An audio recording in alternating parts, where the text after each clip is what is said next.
You have to be careful about mainstream media, and MSNBC is supposedly left-leaning, progressive cable news station, but you got to watch them, just as much as you have to watch Fox and CNN. Ari Melber, who I really don't have a lot of love for, in this particular case, gets his analysis of the situation correct. But the second person, Eleanor Stearns, I believe her name is, indicates that there's really no way of knowing at this point who's responsible, which is blatantly untrue. The former mayor indicated that the city council did in fact vote to switch from the Detroit water system to the Lake Huron water system. The vote was 7-1. But in their vote, the information he had was that they were going to stay on the Detroit water system until the Huron water system was up and running. And the Huron water system, their water was just as good as the Detroit water system, but was going to cost them less.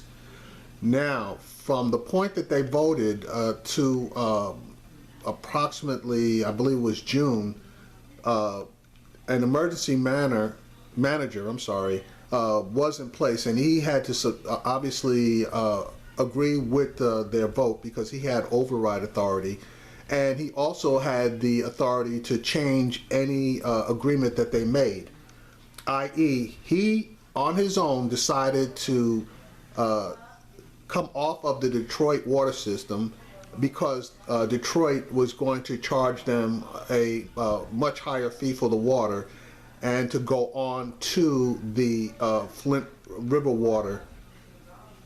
So in my opinion, all they need to do is to get the actual minutes of the meeting and also the agreement from the meeting, which outlines all of the details of switching from the Detroit water system to the Lake Huron water system. Okay, which should show that the plan was to stay on the Detroit system, and then get the documentation showing that there was a change in that agreement from using the Detroit water system to using the Flint River water.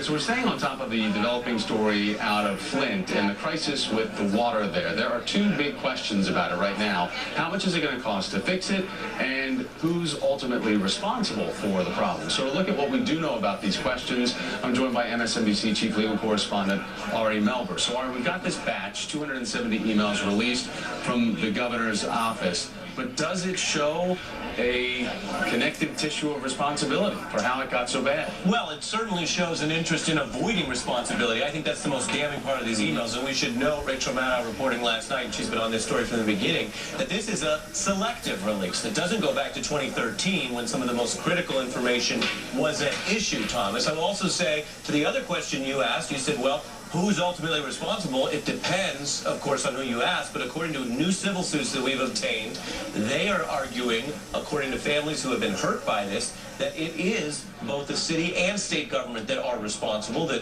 caused this problem and neglected to fix it for years. And they've outlined a whole host of medical ailments, not proven yet, but that they say their plaintiffs have suffered, and they want to take this all the way through court to get accountability. And so is it just finger pointing inside different local and state administrations to say who ultimately is at fault? Do you think the emails, if they release more, could lead to a real smoking gun?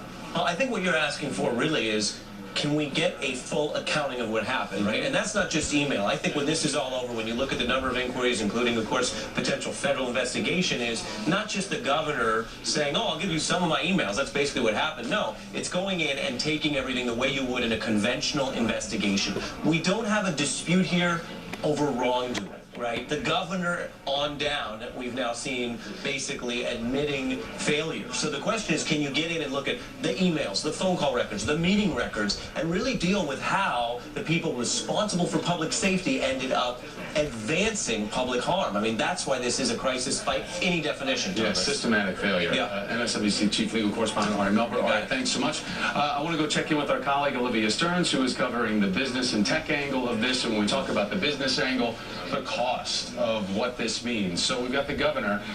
He has had different emergency managers, right? Right. Take over the status of Flint. I think there's been a series of 3.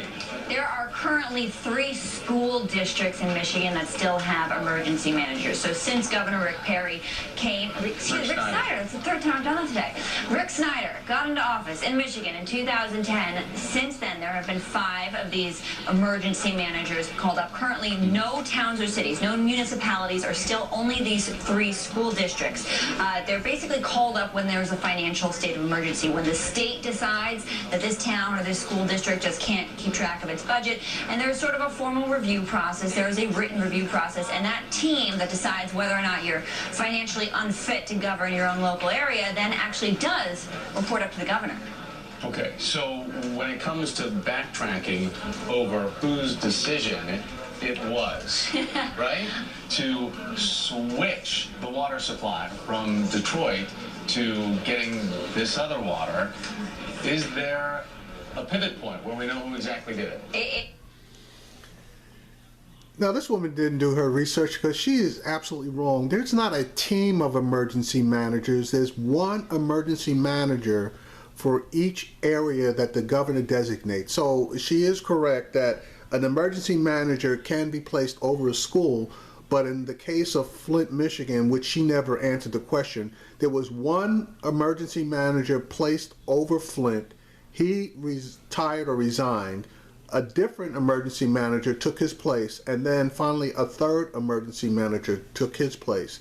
Now, it's my understanding that the emergency manager who actually made the decision to switch off of Detroit's water system and onto the Flint water system was Darnell Early. So all they, again, need to do is to get the actual documents of the meeting where the 7-to-1 vote was taken, see what the details of that agreement was, and then see when the change was made.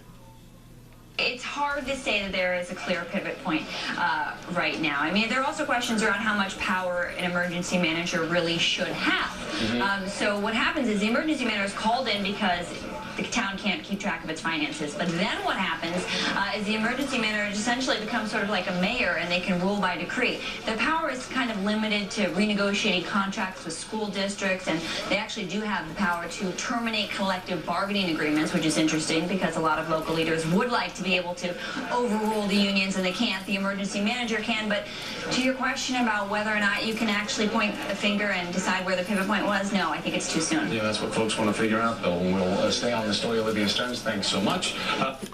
No, it's not too soon. All they got to do is go in and dig out the documents, and they'll have their answer right there.